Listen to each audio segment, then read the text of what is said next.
Hello everyone and welcome to the Melbourne Traditionalists podcast, episode 65. Today I'm going to talk about attractiveness. Now, we know what we find attractive, but we don't always understand why. And I'm primarily talking about what men and women are attracted to.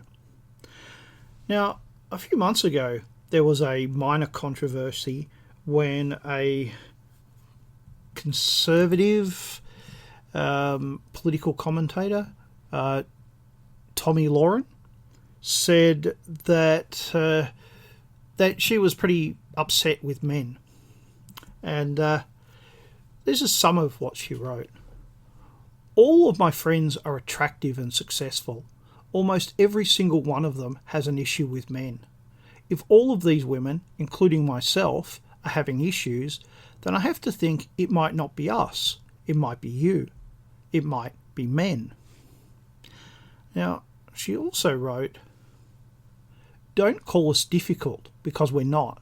We work hard, we're successful, we take care of ourselves, we try to look cute. That's why we have the ability to be what you call difficult. We are not good enough. We are too enough, and you can't handle it." Now, I want to take the first and second part separately, so I'll deal with the second part first. Now, we all have issues. We all have problems. We all have things about us that are unattractive. And generally, we're aware of those things. But we don't advertise them. All right? And what she's saying is, we're difficult, and that's an asset. But that's not an asset. All right? A bug is still a bug, even if you call it a feature. And that's what she's trying to do here, is she's trying to call a bug a feature. And obviously it's not. Now, also, this is something that we hear from the feminist movement over and over again, is that them being difficult should be attractive. In fact, we should view it as a feature. And obviously that's not going to happen. But the second part is where she says that all of my friends are attractive and successful. And here's a mistake that I see men and women making. And that is by assuming that the things that they find attractive, or that they are seeking to attract, is the same thing that the opposite sex is interested in. Now, men are obviously interested in women being attractive, but they're absolutely not interested in women being successful.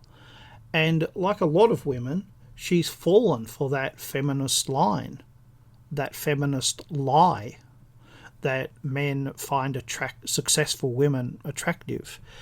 Actually, men are neither attracted or repulsed by success. So, the first thing that we have to understand about attractiveness between men and women is that we're seeking the opposite. We're seeking the things that we do not possess. So, women are attracted to tall men, and men are attracted to short women. We are attracted to different body types. Women are attracted to hardness, and men are attracted to softness, because as a general rule, we don't have those things. But that also extends to our mental abilities, to the things that each of us possess and the other does not. Men tend to be harsher in personal relations, whereas women tend to be softer. They tend to seek a more compromising position. And, I think the thing is that we understand that there is a place for both of those things. And we don't possess all of that. We only possess one part of it. So first of all, let's look at female attractiveness. What are men looking for in women? Because a lot of people will say, well, men are very shallow. Men are only interested in how a woman looks, in her beauty, and they're only interested in the beastly things that they could do with her. Well, I'm not going to say 100% that those things are not true, because actually I think they are. But men are also operating at a different level, and consciously, most men are not aware of this. This is occurring subconsciously. But men are not looking at women as if a woman is a piece of art, as if he is an art connoisseur. That is how it is portrayed a lot of times. But what a man is actually looking at when he looks at a woman is actually quite deep. And that is she able to bear healthy children? That's why a man is interested in a woman's physical appearance, because all those things about her physical appearance, actually tell a man whether she can have healthy offspring. Now, as I said, consciously a man is not aware of this, right? But subconsciously his brain does know what he is looking at. One of the things that is so ubiquitous that we can sort of look past it and not see it, or look directly at it and not see it, is hair. Women have long hair and men don't have long hair as a general rule. And that's been true for as long as we have known people's hair lengths. Right? So going back to prehistoric times, we know that as a general rule, women had long hair and men had short hair. Why? Well, people say it's more attractive. But actually, long healthy hair, is an indication of a woman's physical condition. Is she healthy? Because if she can't grow long and luscious hair, then maybe there's something wrong with her. Maybe she can't produce good offspring, healthy offspring. So women have long hair. And you'll notice that there are two kinds of exceptions to that. I mean, accepting health, which is obviously an indicator. But one is women who have multiple coloured hair or purposely have short hair. As a general rule, they're not actually looking to attract a mate. They've actually signed out of the mating game. That doesn't mean they don't want to have sex, but they're not serious, right? That's all it is. Everything's fun and games. Women with long hair, they're still in game. They're still in the game. Secondly, you'll notice that as women get older, they tend to get shorter hair. And the reason for that is, of course, that she no longer has to demonstrate that she can have children.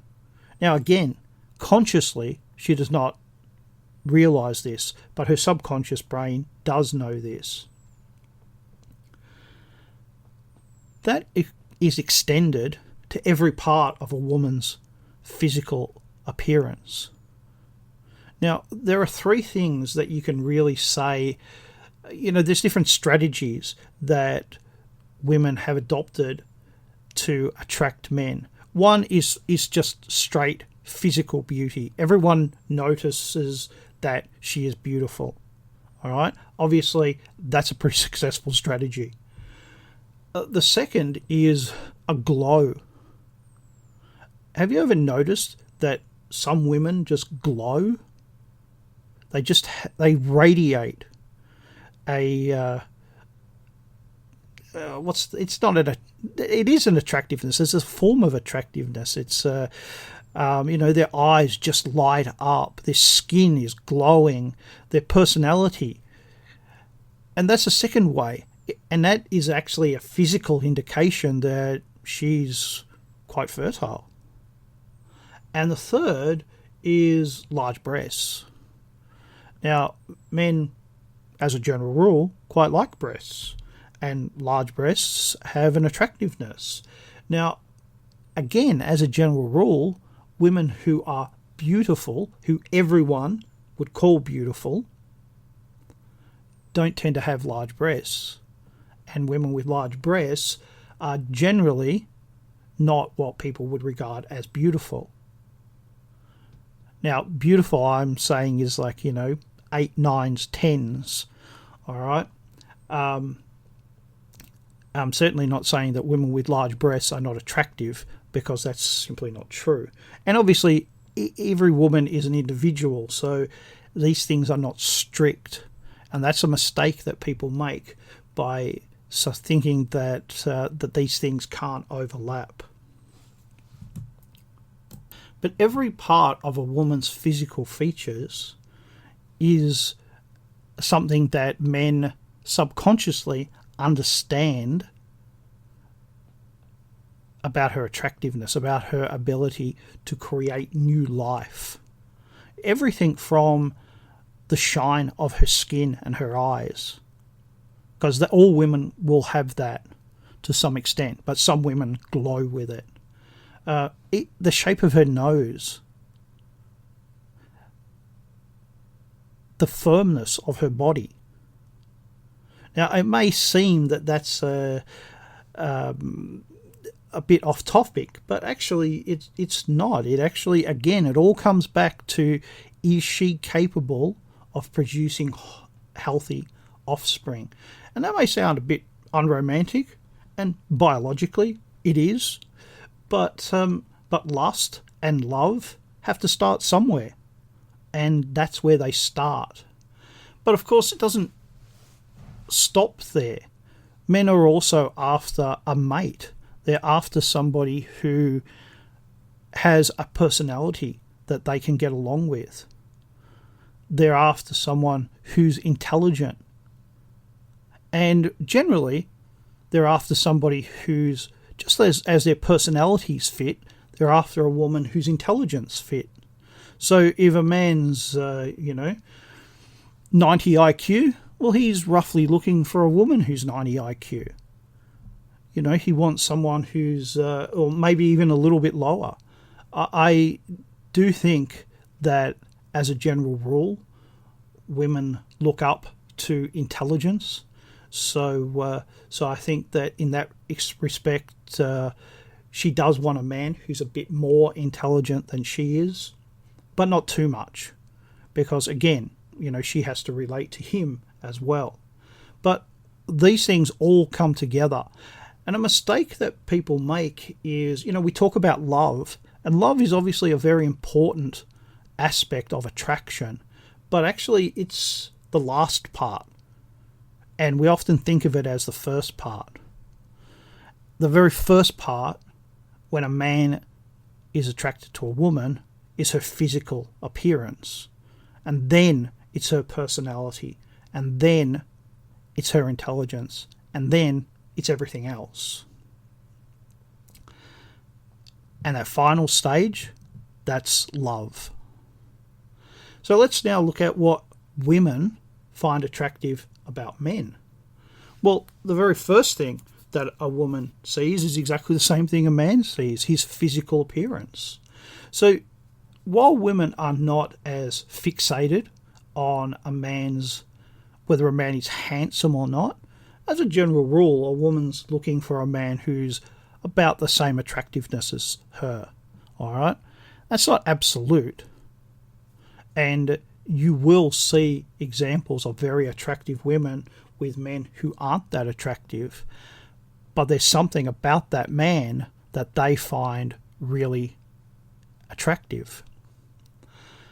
Now, height is the very first thing that women will tell you that they like. They like tall men. And there's a reason for that. Human males are amongst the tallest creatures on Earth. Now, when you think of the tallest creature on Earth, you think of giraffes and elephants. You think, horses and camels. They're taller than men. Well, actually, horses were bred to be taller than men. Naturally, they're about the size of ponies. Cows and bulls, they're also much smaller. We've made them bigger, the same as dogs. Most animals are actually shorter than us. Even the great predators, bears, tigers, lions, they're all shorter than us. And as a general rule, they're scared of us because we're tall. And tall generally means that you're hard to kill. You're tough. Actually, when we go 1-to-1 against a bear, a tiger, or a lion, we lose. And that's actually how man-eaters start, because they find out that not only are we very weak, but we're very delicious. So please, don't lose a fight to those animals. Now, another thing that women are physically attracted to is a man's size. A woman wants to feel small compared to a man, because men and women fit together. And he should be large and she should be small. And instinctively, most women know this. And they find that a man who has bulk, particularly if that is muscle, is attractive. Now, a lot of women will listen to this and say, "Oh, well, that's I like a little bit of muscle, but I don't want Arnold Schwarzenegger. That's too much." And I think that's right. Just as breasts can get to a size where they're too much. So, but as a general rule, a man should be bigger than a woman. And if he hasn't got height, then he should go for build and try to bulk up, try to make himself appear bigger than he really is. But the thing that women are most attracted to is a man's success.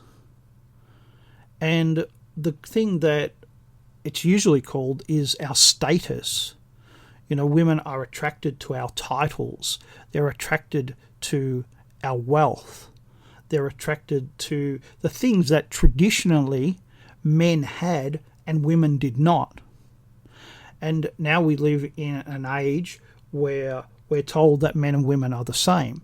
And of course, that's a lie. Men and women are not the same. And when we say to women, hey, get jobs and get job titles and have lots of money and, have a very successful business life, as Tomi Lahren has done, then what she does is she cuts herself off, because what she's attracted to is, as I said, a man's success, his wealth, his status, his title, the way that other men look up to him. That's something that women find attractive. And as women become more successful, that type of man becomes rarer and rarer. So effectively, she's cutting off her nose to spite her face. And it's something that a lot of women find very hard to understand. But we need to understand that men need status. And they don't need to be, the Prince of Wales. Only the Prince of Wales can get a wife or a girlfriend. No, status doesn't work like that. A man has to be more successful than the woman. That's what she's attracted to. A woman wants to look up to a man. She wants to do it physically, and she wants to do it socially. So she wants to be able to be taken care of, even when she doesn't physically need to be taken care of. She still wants to be able to feel that if she abandoned everything that she did, she could still be looked after. And of course, when a woman has children, that can be important. The man can be the only provider at times. In the past, that wasn't at times, that was all the time. Now it's not quite as it was, and that is an issue. Another thing that women are looking for is a man's strength and stability. So a woman is interested in a man's physical strength. That's an attractive thing to her. But also his mental strength. Can he actually stand up to the world? Or does he just go along with it? And can he stand up to her? Or does he let her just ride all over him? Because here's one of the great issues that we have in our society today. I think in our civilization, this is how bad it is. It is a civilizational problem. Is that women want men to be in charge, but legally, we've actually done everything that we can as a civilization to say men are not in charge. Men are not allowed to take charge. So what that means is that it really puts a big problem on women being able to find men attractive. So let's take a step back. I'm sure most of you have heard the phrase shit test. I'm just going to call it a test because I think shit test is actually a bad term for it. Here's the thing. Women test men. And the reason that they test men is to make sure that men are mentally strong enough to deal with the problems that often she will bring. Because as I said at the start, everyone has problems, and we're mostly aware that we have problems. Women aren't an exception to that. Now, women are much more emotional than men. They're much more in touch with their feelings. But what that means is that for a woman, it can be like being a small boat on the ocean. And you're constantly being buffeted by this wave and that wave, or this emotion and that emotion. And you want things to be calmer. Well, men are not affected by emotion in that way. So men can be that calming influence, that stability that women are seeking. And if you go along with the metaphor, men are like a coastline and the waves beat against the coastline. Well, some coastlines are flooded and some become swampy and some withstand the waves. And that's what a woman's looking for. She's looking for a man who can put up with her waves, who can actually stop her emotions from constantly growing and getting out of control. And when a woman feels unsafe or she feels insecure, then she then seeks those, she then goes for a test. She tests men. And one of the reasons that I don't think shit test is the right name for it is because it's meant to achieve two aims. First of all, it's meant to provide the man with a means of demonstrating that he is capable. So here's a secret thing that most men don't understand about tests, and that is that the woman wants the man to succeed. She doesn't put the test there so he can fail. She puts it there so that he can succeed. But secondly, when he does succeed, then it calms her. It totally changes her mental frame. Because the reason that she's put the test forward is because she has become uncertain of his ability to be a stable force. And so she puts a test in place, and then when he passes, she's satisfied.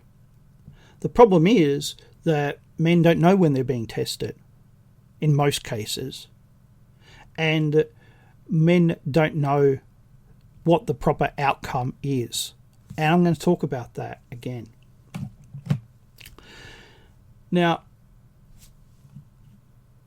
from a man's perspective, the test can seem very arbitrary. But from a woman's, it's not. And women aren't always aware that they are testing. And sometimes they're absolutely 100% aware that this is a test. And other times they are not aware. But in either case, it comes from her insecurities. And that's why the test is put in place. From a man's perspective, it's like, well, how do I win? This is an impossible situation. So let me give an example. You're a stamp collector, and you are collecting the definitive collection of Albanian stamps. And you have one stamp to go to complete your collection. You've talked about it for years, and here you are at the culmination of your dream. You've saved your pennies, you've got the money in the bank, and you say to your, well, say wife, I'm really excited about tomorrow. And she says, I can't believe you waste your money on that stuff. Now, most men will either go silent or they'll become really angry because it's an attack. But actually, it's a test. And this is the test. What will you do? Will you just say, oh, fine, I won't spend it? Or will you go ahead and spend it? And if you do, is that the right or the wrong decision? Did you pass the test or did you fail? This is the thing. Women have a very practical side, something that they don't get enough credit for. But that practical side can also be very unromantic. So women don't understand boy toys. You know, anything that a man has that doesn't make money, you know, his guns, his boat, his second car that he's been working on for 5 years, these are all toys to women. And women, the practical side can really get turned up to 11. And it becomes a resentment. Why are you wasting money on this thing that's so unimportant? Now, here's the test. That Albanian stamp, if you go ahead and buy the stamp and you don't have any real reason to spend money on anything else. So, for example, the wife says, you know, you could spend the money on redoing this kitchen. You could spend the money on helping your parents out. You could use the money to, you know, we could go on a holiday. And you say to yourself, well, what do I do? So you look at the practicality of these things. Is the kitchen actually in good repair? Or is, you know, do you have to watch the floorboards because you could fall through? You know, is the oven, a death trap? Well, if it is, you shouldn't buy the stamp. And if it's quite fine, you know, it's a bit old, but nothing really wrong with it, then buy the stamp. You know, are your parents going to be evicted from their home because they can't afford to pay the rent and you could help them out? Well, don't buy the stamp. But if your parents are just spendthrifts who have spent their money and, you know, any other money they'll get, they'll waste as well, well, go buy the stamp. And, you know, is it 10 years since you've been on a holiday, or do you go on a holiday every other year? Well, you know, if it's 10 years, maybe your family does deserve a holiday. But if it's something you do regularly or semi-regularly, go buy the stamp. In other words, her practical side is saying, is this the best use for the money? And what a lot of men hear is, you're wasting this money. You're basically burning it. And what you've got to ask yourself is there another use that this money could be put to, that needs to be done? Am I being selfish?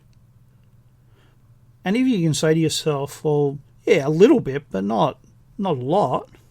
Sure, it could be spent on a holiday. Sure, it could be spent to redo the kitchen. Sure, I could send it to my parents. But none of those things are actually urgent. I'm going to buy the stamp. You've won. You passed the test. But if those things are practical things that need to be done and you're instead spending the money on the stamp, then you failed the test. And that's the dividing line. You've got to think, why am I being tested? And the very first thing is to not get upset when a woman tests you, but to actually think about why there's a test there. Now, I think I've left you with quite enough to think about. If you want to get in contact with me, you can go to Upon Hope and get my email there. You can, of course, leave a comment down below, and if it's framed as an actual question, I can try and answer it. If you would like to support my work, you can do that at Subscribestar, which you'll find below. And thank you very much for listening. All right, everyone. Bye-bye.